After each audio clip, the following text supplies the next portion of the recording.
Let's talk about brakes, baby. Let's talk about you and me. Let's talk about all the good things and the bad things that may be. Let's talk about brakes. Yeah, we're talking about brakes. Or rather, how to put some Dick's brakes on your fly as hell, custom made for you titanium bike that you just happened to buy right before disc brakes became common. That was a real problem. So let's say it's like late 90s, early 2000s, and you have spent, a chunk of change, like $2,000, $1,500, whatever's a chunk of change for you. You bought the nicest mountain bike you could buy. But unfortunately, you bought it during the sort of transitional phase from rim brakes to disc brakes. This was more common than you may expect. There was a great number of people who had saved and scrimped and eventually were able to put together enough money to get like a custom Moots or, whatever, like Cannondale's Raven, like the carbon fiber, aluminum spined carbon fiber mountain bike, or in the case of the far right yet black, interesting, brake booster here, disc brake adapter, the Specialized FSR, full suspension rig. So that's funny. FSR does not stand for full suspension rig. Don't correct me in the comments. I just said full suspension rig right after saying FSR. So, what to do? What'd it do? Well, there are 3 examples, 2 from the same company and 1 from Specialized that I want to talk about today. I've installed them and I've used them. They have varying degrees of usability, and we'll get into that shortly. Jesus fucking Christ, it's like I start talking and things start beeping. It's out of control. Just wait, next the phone will start ringing. Anyway, this is a third-party company called, I think, Therapy Components. This product was called Brake Therapy. They have a sort of legacy website that's still up. You can go and sort of look at the brake adapters, but you can't get any instruction manuals. You can't really find any information about them. Although they claim to still make them, and curiously enough, under a list of compatible hubs, they list Alfine, so they couldn't have gone under too recently, and perhaps they just have a horrible webmaster and they're still fully in business. These guys are like one of those companies that seems to do a lot more than just bike parts, so you'll forgive them for not putting too much focus onto this shit. So the ones that worked really well, in my opinion, were the ones that were made by the factory that made the frame. A good example would be Specialized FSR, really nice full suspension bike for the time period. It came stock with basically just V-brakes, which were considered good enough, but shortly thereafter they realized that they were going to need to have disc brakes compatibility on those bikes. So these all work on the same principle. Basically what you have is you bolt an IS mount, just 2-hole get up so that you can mount standard issue disc brakes. Then, because you need a good way of affixing it, and also you need to transfer all of that torque to something that's reinforced and designed to take that much force, you have a long bar that is actually going to transfer all that load. Hold on a second.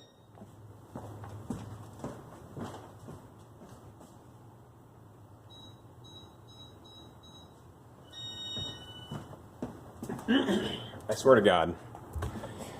Maybe I'm cursed by leprechauns or something. I just don't understand why. It can be fucking silent here for hours, and then the second I start recording videos, it starts beeping. Stop it! Why? Anywho, how these work is essentially just you bolt a piece of metal onto your frame, and it safely transfers the load to the part of the frame that is reinforced to take those loads, i.e. the cantilever studs, way the hell up here.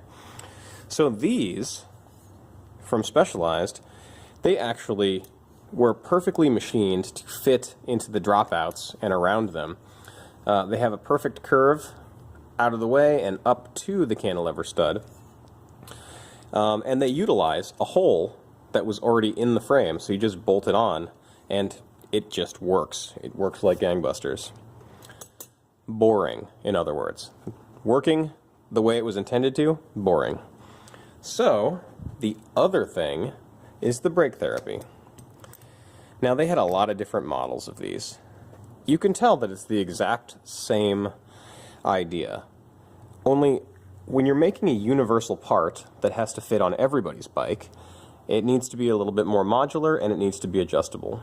So, how these worked were, you have these sort of tie rods that have the little ball and socket joints on either end, so it doesn't matter, the alignment doesn't matter of the stud to the arm here. It can face up like this, it can go down like this. Ooh. The length from the disc adapter to the cantilever stud doesn't matter, because you can unthread both of these nuts and you can extend the length of the rod. The main thing with these that is kind of strange is that you have to modify your hub to get them to work. Basically, and this is so sad, we have, I want to say like 5 of these, and not a single one of them has the requisite parts to actually use it. I'll make them, like I'll definitely make them. I found a photograph of what they're supposed to look like, but we don't have the parts, so you're going to have to see and use the magic of imagination. Take a journey with me. So, I should also mention that this one's a little funky. You'll notice that on this brake therapy, this looks really normal, right? So like these pillars here, it basically turns it into a post-style disc brake mount. This guy, and I found photographs of this in use, it appears to have an additional adapter that bolts on right here. And once bolted on, it'll give you IS or post or 22 mil haze or kind of whatever. I think that the deal with this one is that it's from the time when there were a few different standards, and so just like Chris King's Discotech system, they allowed you to buy a nice part but not be married to Hayes brakes or Magura brakes or whomever, Amp Research. Anyway, putting this aside, so they have a master list of approved hubs. Now I'm sure a clever individual could make it work with just about anything, but in our case we actually are using an approved hub, the Shimano M25. What you're meant to do is actually remove the factory lock nut and spacer stack, and in some cases cone. And I've just done like a super ghetto rigged version of this. The real version of this, how to describe it? So you see where the silver spacer is here? What that looks like? So let's say our current stack is like a cone, and then a spacer, and then in my case another spacer, and then a lock nut. Sort of hard to get around that. So the replacement unit would be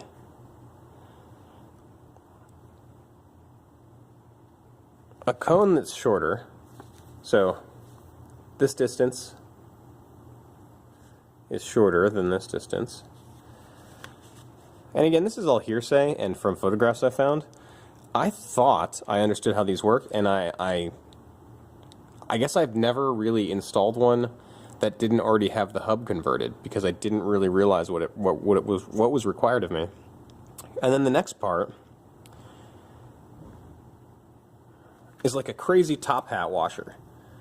So you have a big guarding flange here, so that this unit can't, scrape against your hub or go into your spokes or whatever. And then on the outside, you have a super low profile lock nut. So this is what we've got going on now. It's sort of ghetto rigged. This would basically allow you to snap the adapter in place, lock it in using this safety cotter pin, And that way you could safely and effectively transfer all the torque, as well as pull this parachute release ripcord, basically, and still fix a flat if you needed to. Pretty cool, all in all. And just to demonstrate sort of how this would have been installed, I will put the skewer back in, turn around to the fly as hell titanium Voodoo Jad that we have here. Jad, a boom rod. And we'll give it a go. The inside of the end, the little ball and socket eyelet, is rather corroded, so it doesn't go on easily, but you'll get the picture.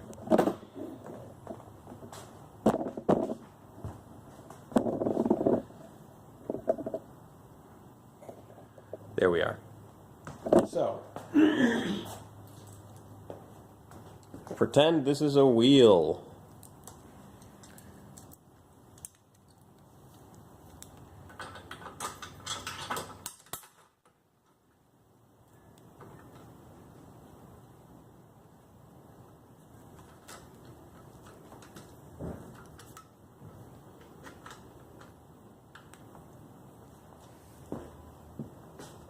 And there you have it. Like I said, this is too corroded to go down onto the post very easily. However, you know, you can adjust this length. And also, I want to point out here, so with their factory spacer, their top hat washer and lock nut, although I've never seen one of these that didn't have some play in it, it's just the nature of the beast, you wouldn't have unusable amounts of play. So I'll have to make something that makes these functional. But yeah, that's brake therapy in a nutshell. I am a bit of a huge connoisseur of this sort of stuff. I'm a big fan of, like, there was a Canadian company called Toronto Cycles, and they sold an endless catalog of weird hardware, titanium rotor bolts and doodads, and they were all different colors, but they also had an amazing collection of disc brake adapters. Now, I don't know why. Maybe it's because I'm a fucking prepper, sort of, half joking. I do really love, even if I'm never going to use them, to have things like the brake therapy, to have things like the A to Z adapter, to have things like Klein for a while, like Klein post being bought by Trek, but still kind of fairly early in their development. They had these crazy disc brake mounts. And you'll actually find them on some of the early Trek mountain bikes as well. But basically, there are two holes right here, and they're closer than any other brake has ever been. They're like 22 millimeters, so even closer together than modern direct mount disc brakes, or flat mount, or whatever they're calling it. So there's literally only one brake that will work with these, and it's an ancient piece of garbage Hayes brake. So it's like this little Hayes brake, or a couple different Hayes brakes that'll bolt in to this small area right here in the rear of the frame. So I have like 6 adapters that will allow you to bolt a plate of metal to it, and it'll actually go around the frame and give you a standard IS mount where it's supposed to be. I'm king of adapters. I love the shit. I love the ability to sort of improvise, adapt, and overcome, even if I never actually do it. So yeah, if you, dear God, if you have a couple of these weird top hat washers from in your toolbox, if you're a mechanic as well, let me know. Maybe you can send them to me. That would be really handy as opposed to getting a buddy to machine them for me. Anyway, I'm going to do one more video tonight. I finally finished my nuke-proof track hub concept, so stay tuned for that. And yeah, it's Break the Rapey. Hope you enjoyed it.